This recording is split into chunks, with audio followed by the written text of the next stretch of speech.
right. Well, welcome back to Backseat Designers. We are, of course, very... Let me start that again. I have no idea what the hell I'm saying. Yes. Hello, and welcome back to the Backseat Designers. We have in our midst my good friend Frederick. Hello. And the erstwhile Professor Gareth.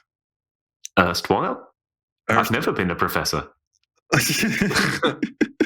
Well, I don't really know where to go with that. You will always be the professor in our hearts and minds and various other bodily appendages. Written a book that makes you a professor. Yeah. Yes. And in fact, in foregoing our usual introductions where I just rattle off some nonsensical factoids about ourselves that may or may not be true. Well, you're rattling off nonsense right now. As always. I didn't think you'd interrupt me that quick. I'm always trying to break the record. All right. So today's episode is going to be about the subject of time travel, specifically time travel in fiction, because we have a very esteemed guest who has already jumped the gun and made a remark, but we'll come back to that. Was I not supposed to? Sorry. You can do anything, sir. Yeah, you're allowed to do whatever you want. I wasn't aware. I'm sorry. No, you are a guest in our house. And yes, Fred's the one that needs to wind his neck in. Yeah, you should probably introduce our guest, though, because I'm sure a lot of people will recognize the voice, but... Oh yeah, we'll get there because I had this little idea in my mind. I wanted to go around the table and quickly ask everyone. So, what would you do if you had a time machine, Fred? Well, I mean, you did make that very truthful joke in our first episode after our reboot that I am a great fan of Peter Cushing. And I am. I also happen to be a great fan of Frank Zappa, and both men, unfortunately, died around the same time, coincidentally, of prostate cancer. So if I had a time machine, let's just end it there. But suffice to say, my index finger would be going places. Okay, so Fred wants to go back and poke famous people in the ass. At the same time. Gentlemen, assume the positions. Speaking of assuming the positions, Gareth, if you had a time machine, what positions would you like people to assume? Well, Jesus Christ. Well, my first answer was going to be to this, that wherever I went, I'd just make copious notes because it would make my job easier because I am a historian. So I could just... go back in time and write down what happened. But actually, this is the boring version of the climax of Indiana Jones 5. but actually, Trolls, based on our conversations recently, I think what I would do is I would use that time machine to go back in time and save your marriage. For those of you who aren't aware, Trolls told us confidentially, but I know that everybody listening to this is a big fan of the Space Quest historian and just wants the best for him. He came onto the chat and said that he was deleting everything off his phone that had anything to do with meta. So, God, oh no, brilliant. Okay, well, that deserves some sort of explanation. We are not referring to the Meta Corporation in this instance, although we actually are, but my wife's name is Mette, spelled Mette. So that's the joke, fellas. Yes. I'm sorry to hear that, man. I didn't know. I'm sorry. That's fine. Well, yeah. If we had been 80 years back in time, your wife's name would have been Meta, as in Meta. That is awful, Gareth. Thank you so much. You're welcome. It is true. I have quit, first of all, Twitter for obvious reasons, and I have decided not to pursue Facebook anymore, also for somewhat obvious reasons. We've gone off on a tangent there, haven't we? I'm not going to bore anyone with those details. I am, however, going to ask the same question to our illustrious guests. Mr. Dave Gilbert of Wadjet Eye Games, if you had a time machine, what would be the first thing you'd do, and how many asses would you probe? Well, there's two things. It's like, what like big thing would I do? Like, or what like personal thing would I do? Like, there's the personal thing, and this is actually in Old Skies. It was in the demo that we released 2 years ago. Like, I would go to like every restaurant that ever closed, and I'd go back one more time because I'm very nostalgic for that stuff. Hungry fella. Honestly, like, I'm New Yorker, I would go back in time and like. Thank you for that answer, Mr. Gilbert. So you are currently on sort of an online press tour, one might say, because you've got a game coming out very soon called Old Skies, which Yes. pretty much everyone knows about at this point, certainly in our little circle. You always wonder when you're like in the thick of it, like trying to promote yourself, like, is anyone noticing? I'm shouting into the void. Like, please pay attention. So it's good to hear you say that. Well, one thing that always strikes me is that whenever we go anywhere and we catch up and meet, because I dare say that we have become friends over the years. I'd say so too. which is very nice, and you are continually astonished that people recognize you and that people actually play your games, which is just mind-boggling in so many ways. I mean, maybe not so much at the events we go to, like at Adventure X or the Fanfare. Like I expect people to know who I am, but at a big event like PAX, like what I do is in such a little niche that I'm always surprised. I'm always surprised when people just recognize me when I'm not like wearing any branding or whatever, because I don't consider myself terribly memorable physically. But yet random people will come up to me like, "Oh, Dave Gilbert, I love your stuff." I'm like, "How do you know me?" Like I don't know how people recognize me just by sight alone, but they do, and that's kind of cool. Yep, that's. I mean, to be fair, game designers aren't really like usually that physically memorable. You know, it's not like it's not like they run around dressed like Motley Crue. That's my point. It's like that fact that they do recognize me that's what always surprises me. Yeah, but I guess the fact that that you're sort of non-assuming and just blend in means that your fans kind of have to adjust to that, just remembering lots of faces. They have to adjust to me. Let's go with that. I like that. Yes, you could do the whole Clark Kent thing if you do need to go incognito. Just take the glasses off. Glasses off. Know what's going on. Yeah, that guy who's bumping into everything. That's got to be. I don't consider myself famous in the slightest way, but I sort of drew the short straw on that one because I'm like 7 feet tall. The tall straw. And wear nail polish and shit. I've pretty much got recognition. You're very recognizable. Well, they didn't recognize you at the airport, but that was because you left your passport behind. Oh, yeah. You're never going to let that go, are you? No. Son of a bitch. Okay, I just get swallowed up by a crowd because I'm a short guy. Oh, the pictures I've taken together with Dave are fantastic. Anyway, so circling back, so you're doing this sort of promo tour because you've got a game coming out, and that's perfectly understandable. But we are going to switch the tables on you a bit.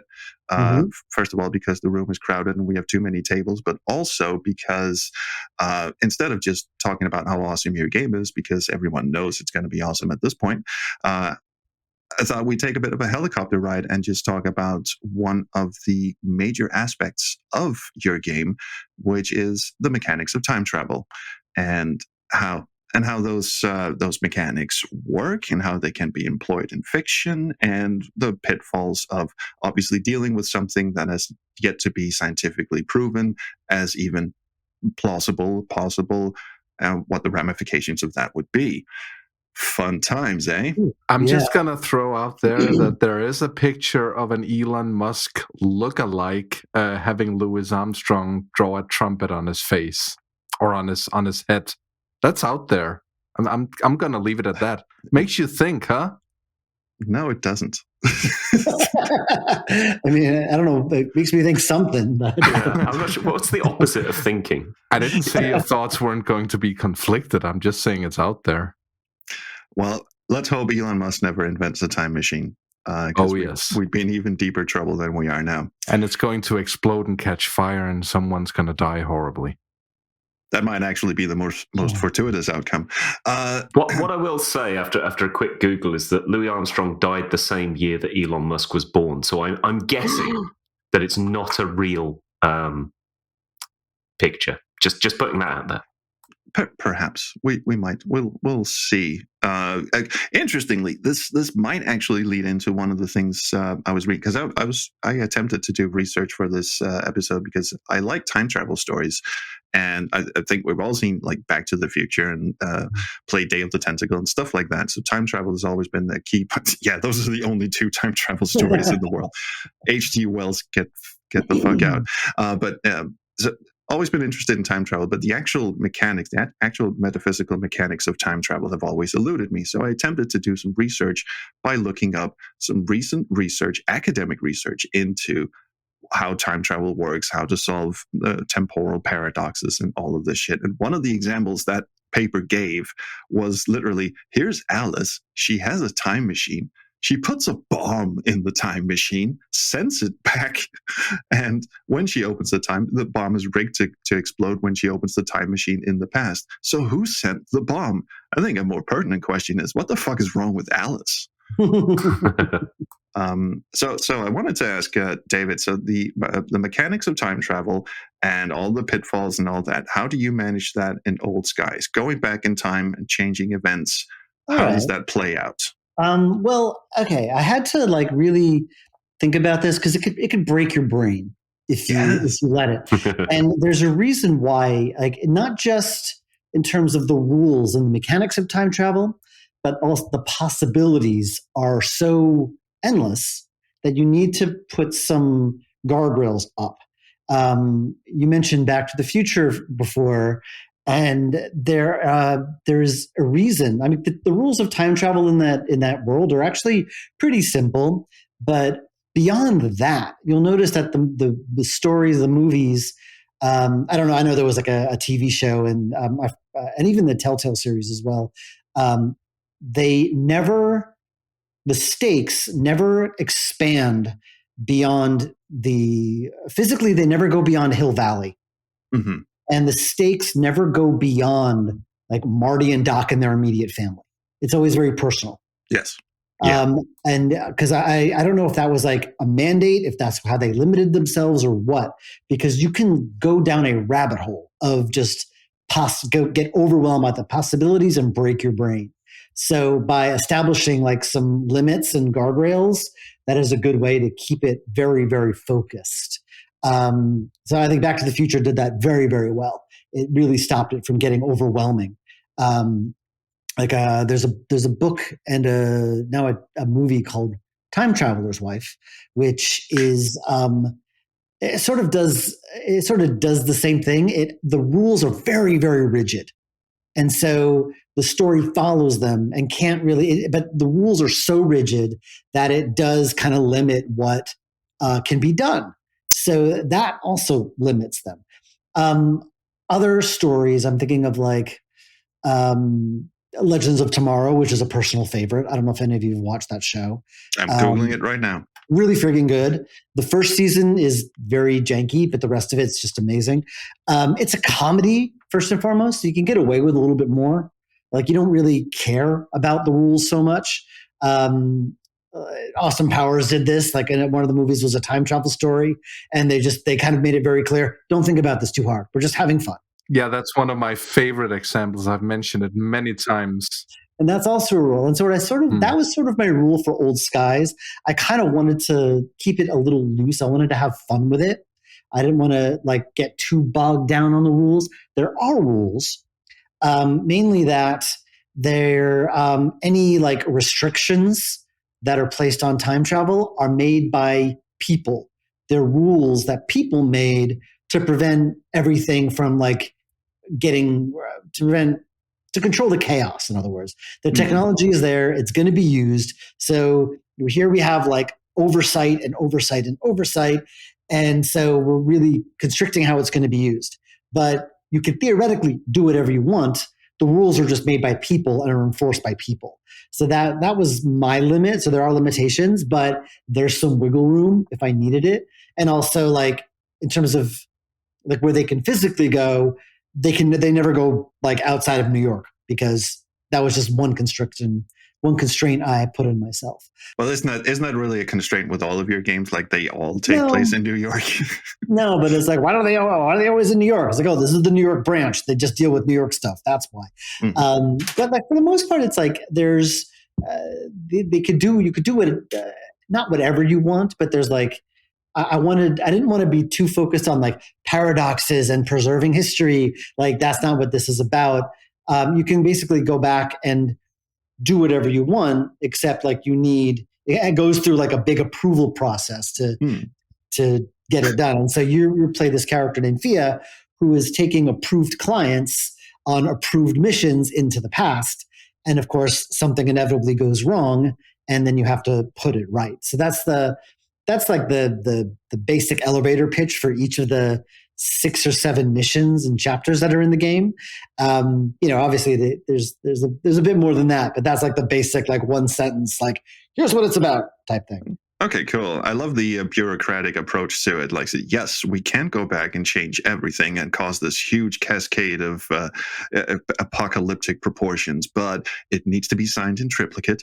Pretty much, yeah. It sort of makes sense, and it's funny that that's not usually a thing in time travel stories. Rules mandated by humans. Usually, it's the laws of physics putting up the barriers, but yeah, I mean, it makes sense. People still refer to the very, very fictional laws of robotics by Asimov as a real thing. And, that has sort of seeped from fiction into our world when we consider the current applications of robotics and AI, which, seem inevitable, scarily enough.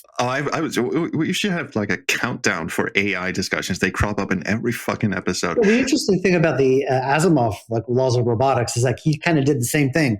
Like he created these rules, and then he would try to circumvent them, and that's where the more interesting stories came from.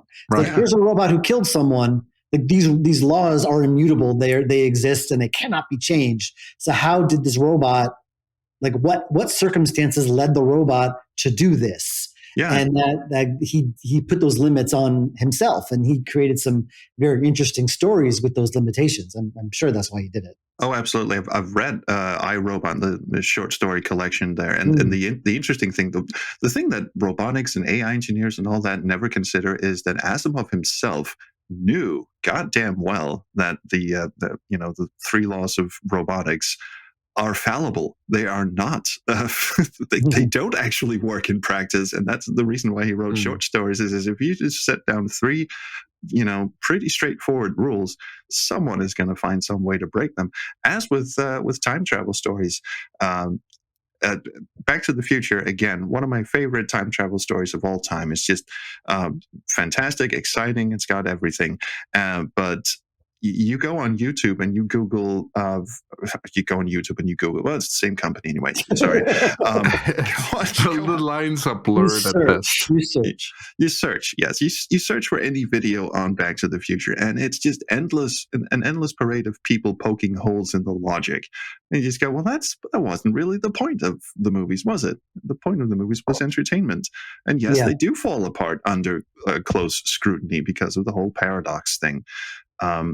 Which is another topic I want to discuss. So to be fair, every single time travel story is going to fall apart on some level because it seems unlikely that it exists. So even the whole paradox thing is entirely speculative. So, but if you have nothing better to do other than to bitch about Back to the Future in YouTube comments, I can see why you would be peeved. Speaking of bitching about concepts, yes, I do want to go down the paradox rabbit hole, because obviously that is going to be a major part of any time travel fiction. If you go back and change something, different theories apply. One is that if you change something, you create a parallel timeline, which means that everyone now inhabits, and Back to the Future 2 actually did this, the skewed timeline where Marty changes something, goes back to 1985 or whatever it is he's from, and he's created an alternate timeline. Without Crispin Glover, even. Without Crispin Glover in it. A timeline where Crispin Glover doesn't exist. But someone who looks like him does. Yeah. And the trouble with that is that, first of all, where does that mean there's an infinite amount of timelines floating around out there? And second, how do people know that they are in a different timeline? And can you go back and fix things so that the timelines sort of coalesce back into one cohesive timeline? The research would say no, but fiction is, of course, not research. So, Dave, solving a time paradox, first of all, they must crop up in the game somewhere. Sort of. I kind of didn't want to go there so much. Like, I kind of leaned into it. Like, the very first scene of the game, this isn't really a spoiler, it's the very first scene, is the main character, Fia, picking up a guy at a bar, and it's going very well. And then suddenly there's like this flash of purple light, and he disappears.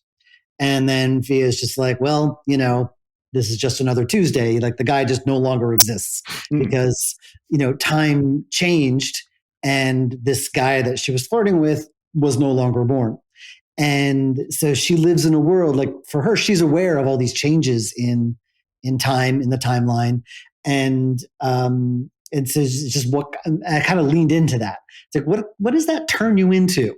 What kind of person does that make you become? And it makes her this very like disaffected, kind of nihilistic person. And I kind of found that interesting because I did start writing this during the peak of the pandemic, like during lockdown. And also, I'm at a certain age where it's like, all right, you wonder, you think about legacy. I'm not that old, but you wonder about, like, what you're leaving behind, and does your work matter, and all this stuff. And would you go back and change it if you could? Is it that important? Is it, is it still okay if you don't have one? That kind of thing. And so here is someone who literally cannot leave a mark on the world because nothing they do matters. And what does that do to you? And that was an interesting thing to explore with this character, because she's like, paradoxes just happen. Like, I think in the demo, like, she's talking with her coworker about going to this curry place after work, and he's like, yeah, we can't go there, it no longer exists, sorry. And she's like, oh, I like that place. Like, that's just normal for them. So I kind of leaned into that a bit because I didn't want to like deal with it too much, but also like I didn't want to deal with it, and then I found it actually led to some interesting ideas. I love the idea that she goes on the date, the dude disappears in the haze with purple light. She goes, "Oh, not again! That's the third one this week."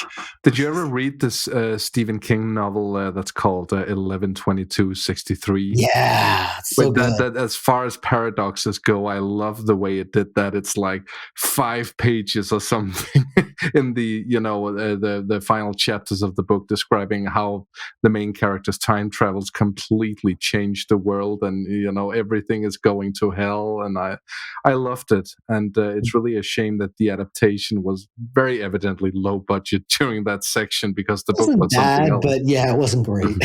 I liked it, but obviously you can't beat the book. No. I think what I like about this idea, though, that she kind of becomes nihilistic because nothing matters, that's also one of the problems with badly written time travel stories, right? I think one of the reasons why I just ended up giving up completely on Star Trek Enterprise was that they decided that their long-running story arc was going to be time travel. And then it just became pretty clear that there were supposed to be sort of temporal Cold War rules that were written by humans that nobody is now following. So none of them matter. And it just became not only difficult to follow, but you were just like, yeah, but next week they could decide that the way to end this arc is just to do the final go back and then fix it type thing. Mm. So you just end up in this position where you're just like, why should I invest in anything going on around me? And I like this idea that those kind of paradoxes also affect the characters in the fiction, not just the people watching it. I really like that. Well, that's sort of, it's sort of starting her at that point where she feels like nothing matters. And, it's the interesting thing was taking her from that and bringing her and kind of turning her into someone who cares about something by the end. And so that was also interesting. And I also feel like I took a bit of a risk, and I noticed a lot of the testers are a little put off by the character at first, because they're like, yeah, she's just very disaffected. Like, it's hard to get her beat on her. I'm like, yeah, that's very much by design. And I'm really, that's sort of like me crossing my fingers and hope people get it. Stick with it. Stick with it. I love that, because there are precious few examples of time travel fiction where the act of time traveling actually seems to have a negative mental consequence for these characters, which would, in all likelihood, be what would happen. But I can think only currently of La Jetée, which turned into 12 Monkeys, of course, and a number of cutscenes in Terminators where Kyle Reese actually has a breakdown because he and Sarah Connor are walking around in this big forest near where they're hiding from the Terminator, and he just looks at all this nature and all this beauty he's not accustomed to, and has a slightly less than stellar acted, sorry Michael Biehn, breakdown. But it's a very, very interesting aspect of this fictional concept. I would imagine major PTSD if you were to actually travel in time. Absolutely. Well, it's not PTSD so much as, again, just very disaffected. As how like when you're recruited for this kind of job, it's like, you're immune from time paradoxes. You're not going to ever pop out of existence. Like, it's like you could see all the paths not taken. Isn't that exciting? And it's like, that is like, and then it just is another job at the end of the day. Oh yeah, we're just clocking in. Except the 9 to 5 thing is a bit loose. I mean, you can clock out whenever. That is a joke in the game. Shit. There are way too many time-related puns in this game. I think I've used them all. Did you have like any inspirations as far as other adventure games go? Like for this specific time travel story? Because we were debating that earlier, like which adventure games actually pull this off. And for me, it sort of all comes back to Day of the Tentacle, because not only is time travel a major story point in that, it's also used for a lot of the mechanics, like sending an inventory item back in time or forwards in time. But it actually dawned on me that there aren't that many games that actually play with the concept.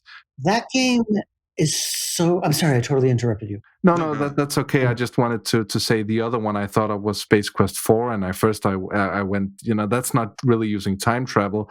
And then I thought of the Hint Book, which is a brilliant joke on several levels, but that's about it, really. I'm sure there are others, but they're not known to me. The interesting thing about both of those examples, is that they're both comedies. And so they can get away with a lot. There's a lot of like cartoony logic, especially in Day of the Tentacle, which I always feel like sometimes cartoony logic lends itself to better puzzles, because you can get away with a lot. It's not as grounded as something like my work usually is.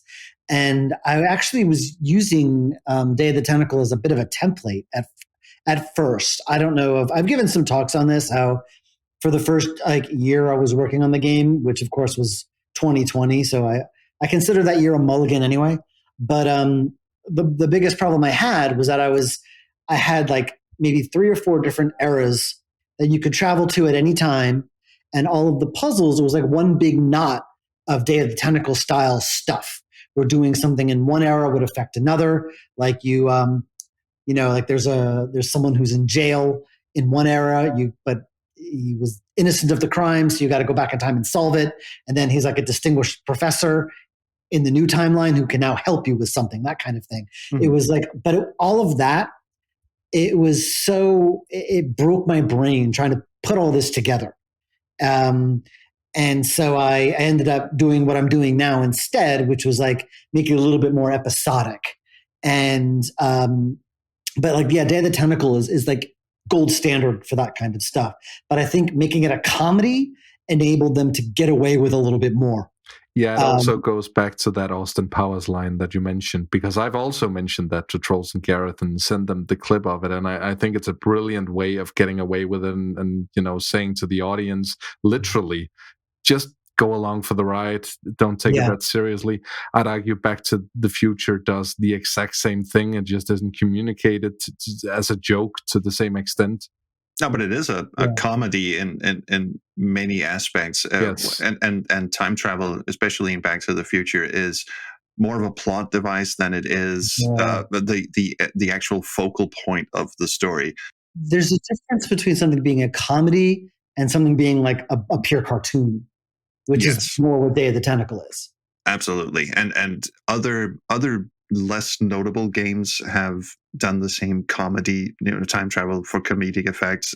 There's a Sierra game called Pepper's Adventures in Time, which is like a children's game. You go back and you meet all these historical figures, and then you go back to the present and, I don't know, impress your school teacher or something. I haven't actually played it.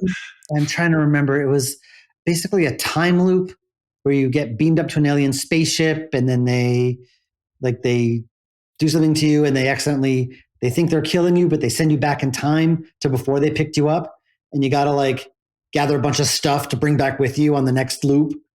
It escapes me because once you said, aliens bring you up to their spaceship and they do something to you, I was immediately brought back to Fred and his prostate exam. I'm just going to use my finger. I don't need any sophisticated equipment for checking someone's prostate. Would you actually send them forwards in time and just go, never mind. Yeah, absolutely. Can we save this one? Something, I think I have a burger in the title. I'm not sure. I don't remember. Anyway, yeah, that's what I'm. That's the only other adventure or time travel game that I can think of. Yeah, there's also Delphine's Future Wars, which usually time travel is either a mechanic that you can employ during the game, or it's something that just happens to you and you have to figure out a way back. And Future Wars does this thing where it just sort of happens to you. You get thrown back in time and you have to figure out how to even do anything. I don't think you even make it back. You just have to sort of adapt to, okay, I guess I'm living in the past now. The interesting thing about time travel and the idea of paradoxes, something I just learned by reading this article, which I will attempt to link in the description of wherever you are currently listening and or watching this, is the idea of paradoxes can be sort of circumvented if instead of thinking that every little change you make has this butterfly effect that affects everything and creates an entirely new separate timeline. Instead, you can think of it as sort of a spider web that branches out from the time machine itself. So let's go back to Alice and her attempts to temporally commit suicide. She chucks a bomb in the time machine and it goes back. That time machine now exists in this in-between state, like a Schrodinger's cat kind of thing, where if she doesn't open the time machine, then the timelines haven't changed yet. If she opens the time machine, then metaphysically she has created an alternate version of herself that did open the time machine, but everything else in the world remains unaffected unless they come into contact with Alice or whatever. So let's say she has an assistant that comes in to check on her. He has not been affected by the changes in the timeline until he goes in to actually check on her. If I had a time machine, I would go back to the time around season 2 when we were doing this drunk and attempt to do this episode. Right. Can I ask a sort of a literary question, Dave? Because I think one of the reasons why time travel is so difficult is because we're used to a narrative traveling in one direction, right? I mean, you'll often see things that play around with films where it won't necessarily be in sequence and it'll jump around. But our general sort of view of the world is that one thing leads to the next thing, leads to the next thing, leads to the next thing. And obviously time travel, one of the things that's interesting about it, but so difficult about it, is the fact that it changes and it isn't in the right order and causality isn't in the right order. How on earth do you keep all of that straight when you're trying to lay out the narrative arc of a game that, as a human, I'm going to have to play in the normal fourth dimension? This is something I wrestled with. Like I said, I originally tried designing a time travel story, Day of the Tentacle style, where everything was connected, but keeping all of that, because I couldn't start any work on the game until I basically designed the whole thing, and keeping all that straight in my head was impossible. So in the end, I gave up. And what I did instead was decided on this episodic format where you take these clients into the past and to do something, various, whatever task they want you to do. And so another rule I set for myself was that, okay, here's this client who wants to go back to the 1870s to meet. She's a boxer, and she wants to meet this boxer that inspired her to get into boxing. She just wants to meet him. It's like her hero. And so, like, okay, you go back to the 1870s. You stay there. Like you go there and you stay there until the mission's done, and then you go back home. And so but if I guess my point is that, like, it's very important because time travel in itself is clever.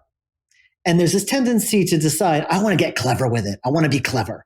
And I think you can't, go into creating anything with the intention of wanting to be clever, because that's not how organic storytelling happens. It has to happen organically. And so I thought, okay, here's I'm just going to start telling the story based on, here's what I'm here to do. And here's the complication. And let's see where this goes. And if something like cool, timey-wimey happens or comes to me while I'm doing it, then I'll go with it and see if it leads anywhere. Because that way it's organic and it feels a lot more natural than trying to shoehorn a twist. I think I'm not going to spoil anything, but there's a big twist in Unavowed, and I'm very proud of the fact that I didn't come up with that twist until I was like halfway through writing the thing. That one threw me for a loop, didn't it? It's like, this actually all fits really well, and it works because I didn't know it was going to happen. So if I didn't know it was going to happen, then neither will the audience. And I think that's the most important thing, is to not try to be so clever. That's that's what I try to do. I don't know if that makes any sense. Edit this so I sound smart. I'll do my best. Basically, I write each bit in isolation and see where it takes me. And if it's just a straightforward story, it's a straightforward story. If something interesting comes to me, I'll chase it and see where it goes, and maybe I'll end up using it. And I came up with some very interesting things that way. Some of the chapters are more straightforward than others. Some are bonkers, and I kind of love that. I just sort of followed the serotonin, like whatever made me happy or made me smile, I just went with it and just to see where it took me. And so I didn't really think about, I got to keep this all straight in my head. I deliberately kept things very simple and manageable to prevent things from getting, too overwhelming. Yeah. So I kind of set out in advance to, keep things grounded so I could keep it all in my head. Yeah, designed by flowchart, that never really works very well, does it? No, never does. But so one question I do have is, so you have this agency of time travelers that take on clients and lead them back into the past. Do they sort of exist outside a given timeline, or how do they prevent their clients from going back and fucking everything up? The Homer Simpson thing where he steps on a fish and all of a sudden donuts fall from the sky. That is literally what Thea's job is. There's precautions. They have there's something called a PFE, which I call a paradox field excluder, which protects you from paradoxes. Like if something happens where your ancestors die, you are preserved. Like your memory, your life is preserved. Your history might have changed, but you're preserved. And part of the bureaucracy is that if that happens, you'll be compensated, assuming it's not your fault. What's his name? How Richard Garriott went into outer space. He paid a lot of money for the privilege. They're going to take care of him. But if he's up there and starts wrecking shit, they're going to put him down. They're going to stop him, and they're going to probably sue him when they get back. So that's sort of that's how I think of it, is they pay a lot of money to go on these trips, but if they fuck things up, you got to stop it. And so that's your job, is to make sure that they don't do that. Or if something gets fucked up, you have to fix it. That kind of stuff. Yeah. Well, that's a very interesting, and I like the idea of introducing this, let's be honest, this sort of magical device that sort of goes off when it says, oh, here's a change in the timeline. We might want to do something about that. When, the science says that even if a particle makes it into the time pod or whatever, then all shit gets fucked up. So I really like that idea. I mean, it didn't it sounds clever, but it really was just through iteration. Because at first, like when I started writing stuff, I just had this every time Fia picked something up or every time Fia did something, it was always like, is this okay? Did this change anything? Mm-hmm. And I just realized how boring that and annoying that got eventually. And this is just annoying. Every time she did anything, it was always like, yep, I don't see any changes. Yep, you're good to go. And this is annoying. Let's just forget about that. Yeah. It's just not important. Forget it.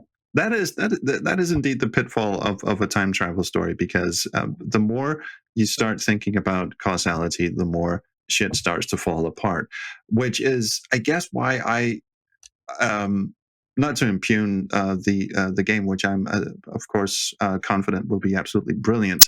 Thank you. Thank you for your faith. No, I mean, he's about to diss it, so no. I think you've earned faith by now, Dave. I think you've got a few brownie points in the bank. Just don't ruin them all on this game. I'll do my best. Why would you start disappointing us now of all times?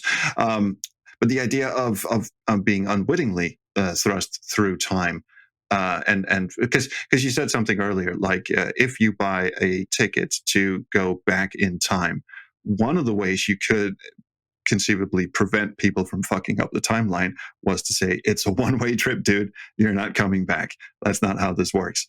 Because that would inevitably construct the timeline wherein the causality of them going back would not have any significant effect on the future. That would be their destiny, so to speak. Right. Trapping someone in the past would have more an effect on the future, because then you can't control them. You'd have to monitor them their whole life.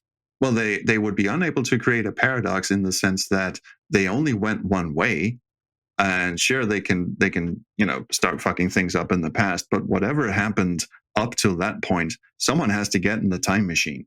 So inevitably, they would be that person who went in the time machine. I mean, this is the reason why Austin Powers did what it did, because if they go for their great grandparents and put a bullet through their heads, that's it.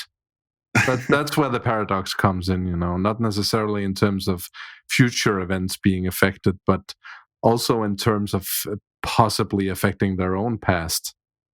Which is, okay, so here's the thing. Everyone always uses the example of, well, what happens if you go back in time and kill your grandfather or something, which of course would negate your future existence, and then who is actually going back in the time pod and all. Rule of old spies: you get sent back home and get arrested on the spot. That's what exactly. Also, you're an asshole. Who would kill their own grandfather? Yeah, that's which is why I like the Futurama approach, which was that he does go back in time, but he becomes his own grandfather, which is somehow even dirtier. But that is just, and it almost happens in Back to the Future as well. Which is also why Disney didn't want to pick up the movie. Is Dave Lister his own dad? Oh yeah, there's that bit as well. No, the time loop for Red Dwarf is slightly different. He leaves himself under the pool table as an orphan. Something. Who cares? It's after season 6. They did something interesting with that later. There was a much later episode. I think it was called Father's Day, where he never had his own father. He missed having a dad. So on Father's Day, he records messages to himself and then gets blackout drunk so he doesn't remember them, and then later on watches them, so he leaves messages to himself and then he can receive them. And it was actually it finally did something interesting with that, which I appreciated. Did you guys ever stop to consider why Marty McFly's parents didn't freak out as soon as he came of age and someone named Calvin Klein started manufacturing underwear? No, moving on. I thought it was him. I just wanted to know, because we mentioned Day of the Tentacle, Dave of the Tentacle. There's branding for you. Well, tackle there. If you ever want to do a hentai game, there's your pitch.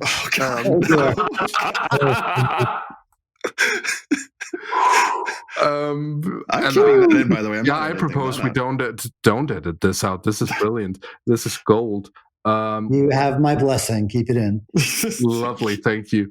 We were talking about Day of the Tentacle and its puzzles, and I just wanted to know, because now we've talked about how time travel informs the story and the characters, but did you, without spoiling anything, does time travel in any way inform your puzzle design? You mentioned having these contained episodes, but can you move stuff from one time zone to another, so to speak? Not quite. I mean, basically, I always feel that you need to use the gimmick. And there is this, like I said, if there was something clever I came up with in the course of writing a mission or a story, I would see where it leads me. And that often, like, if you have like a mystery, for example, and there's a thing about a mystery, or let's take just a murder mystery. There's three things that need to work in parallel. There's three different stories you're telling.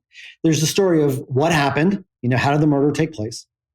There's the story of like you uncovering what happened. There's like the there's the how the murder happened, and there's what the people do like after the murder happened. And then there's the story of you uncovering what happened. And both of those have to be interesting. And sometimes one of them is a little more interesting than the other. Maybe like the actual mystery is really cool with all these moving pieces, but the path you take to get there is just, it's just by the numbers. Like maybe that's not very interesting. And that's always, and with this time travel story, I found there was this one chapter which was basically kind of a mystery.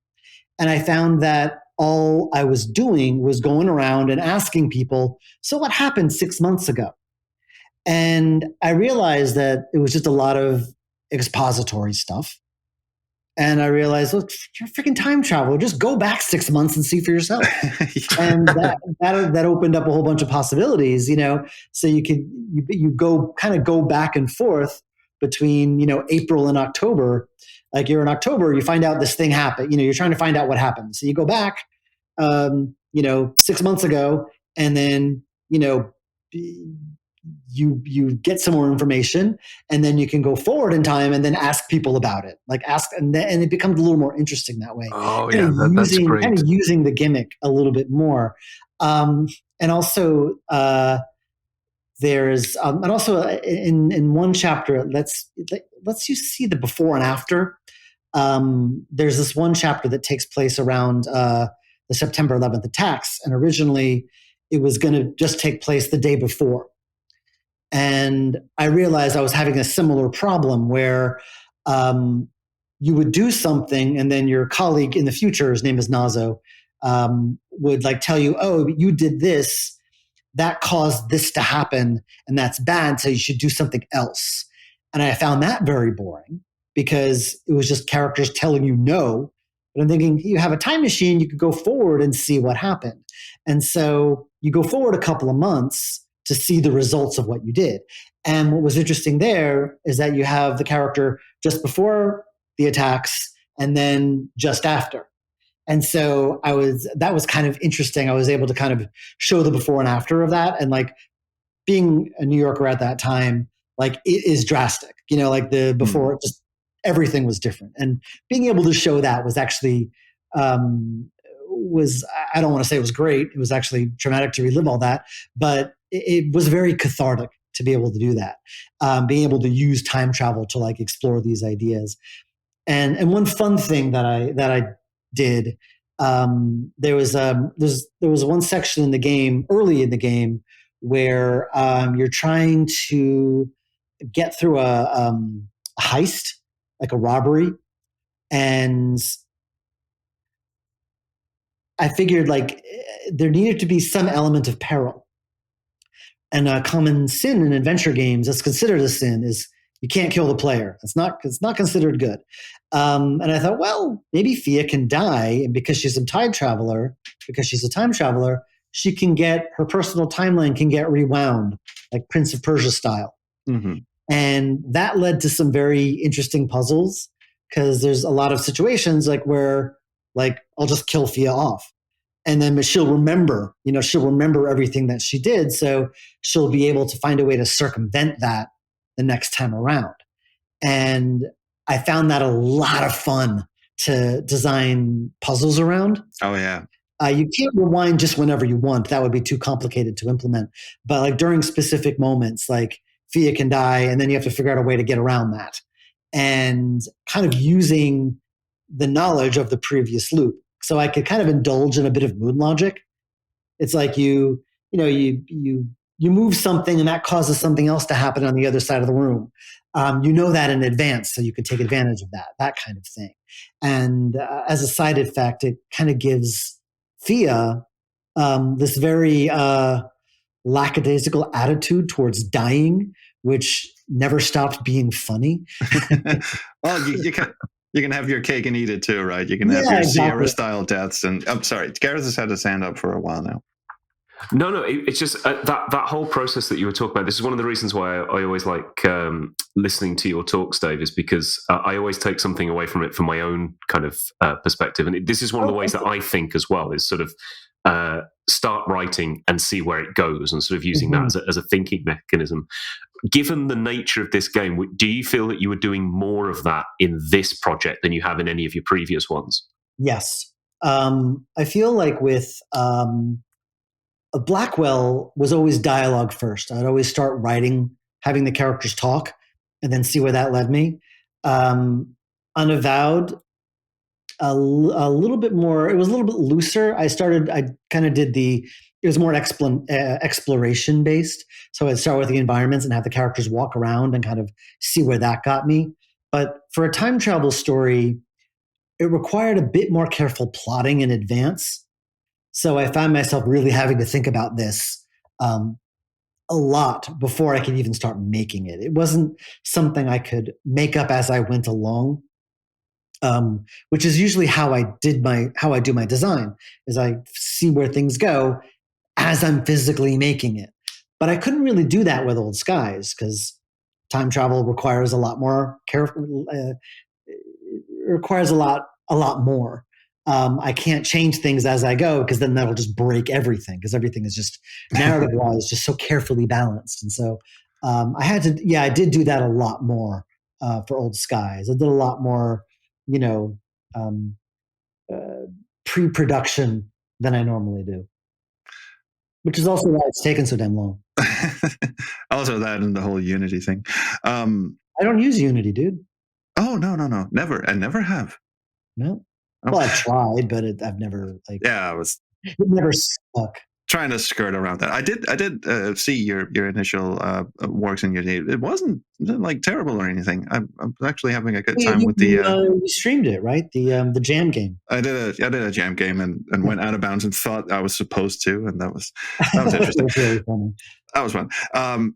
I kind of want to go back to something you mentioned. Let's take this. Let's take the helicopter up a bit. You mentioned the whole time rewind mechanic, which reminded me of one of my favorite modern adventure games, Life is Strange, which has that as a central mechanic, in that if you are in some sort of peril, or if something you're about to do is going to fuck up the timeline, you can just rewind for a bit, not as far back as you want, but for a bit. I think it's like a couple of minutes or something. Yeah. And that mechanic also, I mean, obviously the whole, the more you get into the story, the more things start fucking up as far as timeline's concerned. And they even had alternate paths, as in you do something in one episode, and many episodes down the line, you realize that whatever choice you made has now affected the timeline irrevocably. Is there anything in Old Skies that plays with that concept? Like, can you not necessarily fuck up at some point in the past, but can you irrevocably change what happens later on in the game? Like, you sort of have to live with that consequence. There's not a lot of choice and consequence like there was with Unavowed. Adding multiple paths or branching stories on top of the time travel would have broken me. I mean, there are things like, Fia makes it like there's a plot beat in an early chapter that does have ripple effects down the line, but that's like, it's not something you choose. It's something that's like fixed point in the story. You can't get out of it. That's just the story. Yeah. So not really. I mean, I tried. There's some like little moments where you can choose to do one thing versus the other, but it's not like on Avowed where things really did branch to some degree. That doing that on top of time travel would have just melted my brain. So I didn't do it. I would have loved to if I had like a team of writers, maybe. I forgot about Life is Strange. Life is Strange did that really well. And there was another game that came out last summer called The Holy Gosh Darn, which basically takes that whole time rewinding concept and makes a whole game out of it. It's incredibly done. Oh damn! I have to look that one up as well. It's really good. It's really good. I've seen the title and I was like, really? Really? Yeah, it's a weird title, but the game is really good. I played it. It would have completely flown under my radar if I hadn't played it at WASD in London last year. It's surprisingly it sneaks up on you, and it's short, but it's so tight and so funny. And actually, the lead actress played Petra in Emerald City Confidential, which I didn't know at the time. I thought we didn't talk about Emerald City Confidential. It's like that and the Unity escapades. It's like I talk about Emerald City all the time. I got no problem with Emerald City Confidential. And anyone who's confused about this, just look it up. You'll see. Thank you. But I suppose I should backpedal a little because Life is Strange does the scene I was thinking of is actually not one that you directly influence. It's the one where you arrive at your friend's house to discover that she's now in a wheelchair and she's like terminally ill or something, and you have to go back in time through a photograph for some strange reason and fix that. Yeah, which was a gorgeous, heartbreaking moment for me, and I'm not usually heartbroken by games. There's only that silhouette of him at the door. It was so beautiful. Yeah, goddamn. Like I expected it to be like this, like cheesy, teenager, which it also was. It is, but it's very sincere, and I loved it. I haven't played the follow-ups. I've never played the other. Oh, I mean, Life is Strange 2, I haven't played that one, but the prequel one, god damn. I heard that was not very good. Sorry. And it doesn't use Ashley Birch, right? She's not in it? No, it doesn't focus on Max at all, and it's just... Well, no, Ashley Birch is the actress who played Chloe. She's not Ashley Birch. Oh, no, that's right. They recast the role as well. Now, here's an interesting, from a narrative standpoint, the interesting thing about Before the Flood, I think it's called. The interesting thing about that one is if, from a narrative standpoint, it is so overwritten and so melodramatic. Like it takes everything from the first game that was funny and quirky and interesting and sort of threw it out and decided to do like full-on teenage drama instead. And that's actually also an interesting question. Like, have you ever gone over something that you have written and looked at it and thought, this is an episode of EastEnders? What am I doing with my life? I mean, not really. I could say that with Old Skies. I did get out of my comfort zone a little bit because I sort of found myself writing a love story. It just turned into a love story eventually, and I ended up rewriting a chunk of it to kind of make that a bigger focus. There's just these two characters that ended up becoming really engaging. Like their relationship became really engaging, and I found myself really like getting emotionally invested in them. And I just went with it, again, following the serotonin. And I just, I had never done that before. And I actually kind of like it. I actually kind of enjoyed writing that because it's just something I'd never done before. I don't know if I hope I didn't get too like schmaltzy and soap opera-y, but I enjoyed it. And plus it's also added time travel into the mix. So it's a time travel love story, as it turns out. So that ended up being something fun that I never knew I could do, and ended up being very engaging. And the testers seem to like it too, so I'm happy. Oh yeah. Well, it takes a lot. It takes a lot for a game to hit you on an emotional level, and like I say, I'm probably very jaded on that point. Like I recently finished Stray, which everyone says has the most emotional ending of all time, and I was like, yeah, not fucking really. I enjoy the hell out of Stray, but I mean, it's a cat. Yeah, agreed. The cat was the selling point for me. Now, I've actually got a whole video prepared for my thoughts on Stray, so I'm not going to spoil any of that here. And unfortunately, we've also hit the 1 hour mark.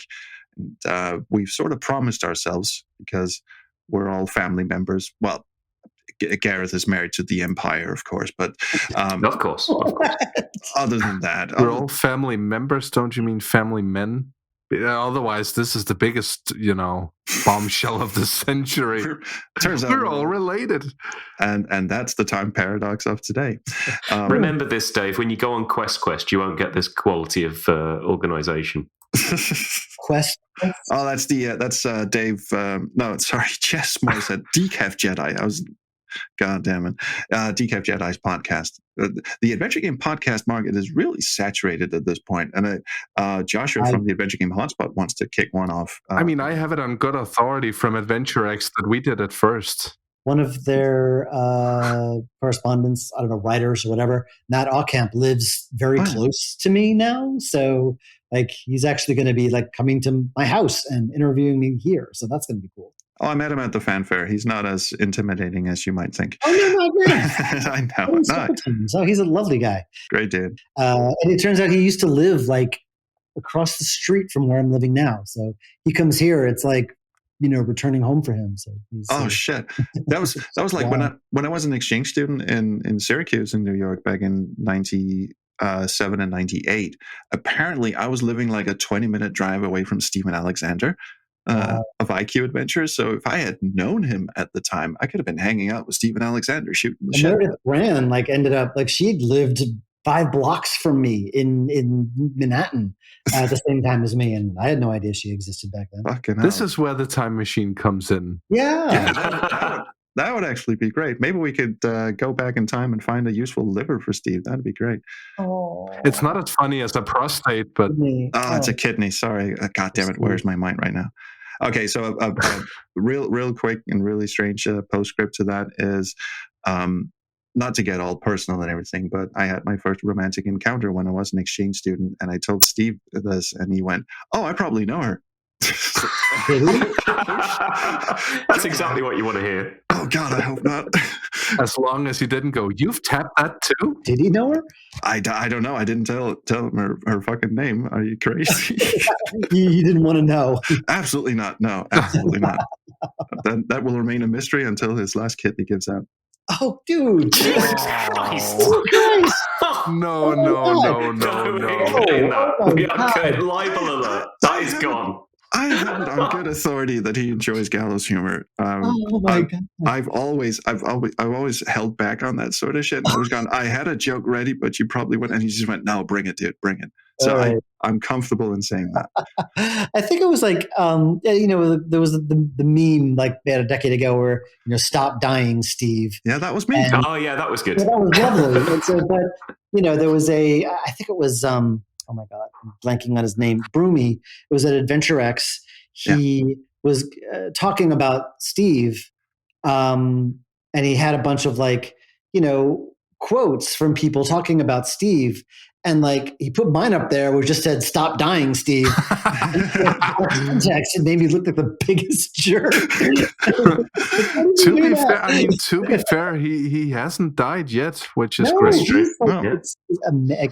He's got to be beating some kind of record because he just keeps ticking on. It's amazing. And that's a good thing. Steve, we love you to bits, man. Well, unfortunately, we are going to have to wrap this up. Is there anything from... I actually have co-hosts. It's amazing, isn't it? Sometimes I let them talk, so I'm going to let them talk right now. Is there anything you guys want to add to the conversation? I'm still trying to recover from that one kidney joke. So no. There is at this point I can only do wrong, so there is absolutely nothing I want to add. I'm just glad that we got the opportunity to talk to Dave again, because as I said, it's always I always learn something from talking to him about managing a project or being creative. One of us does. Well, yeah, you've got one person that you speak to who gets something from it. So. I will second that emotion. Well, thank you all. I will readily third it. I am actually quite, I'm sort of amazed and a little confused, but also very grateful that you concur in the friendship department. And it's always a pleasure to talk to you, sir. Well, after this one, he's not coming back. No, I know. That's true. Yeah. We've burnt all of our bridges at this point. It doesn't matter. Like I made this joke recently. Like if someone asked me to be interviewed by them, I'll be like, okay, and I'll just hop on. And I'm just waiting for the day I accidentally end up on some alt-right Nazi podcast. I never bothered to check who they were. Hasn't happened yet. But like, if you want to talk to me, I'm happy to talk about myself for as long as anyone lets me. So it's, and there it is. That's why he keeps coming back, ladies and gentlemen. Yes, that's absolutely. You let me talk about myself. No, seriously, it's always a pleasure. I look forward to the day we get to hang out again. And until then, say goodbye, Fred. Winter X happens this year. Yes, God damn it, yes. Yes. Well, say goodbye, Fred. Bye. Say goodbye, Professor. Yaka Gottlieb Kusa. Oh, God, fucking help. And on that note, please check your prostates, gents, or I'm coming for you. Yeah, we have an RSS feed. We don't have a website. You can check us out on YouTube. That is it. So long, Dave. Bye.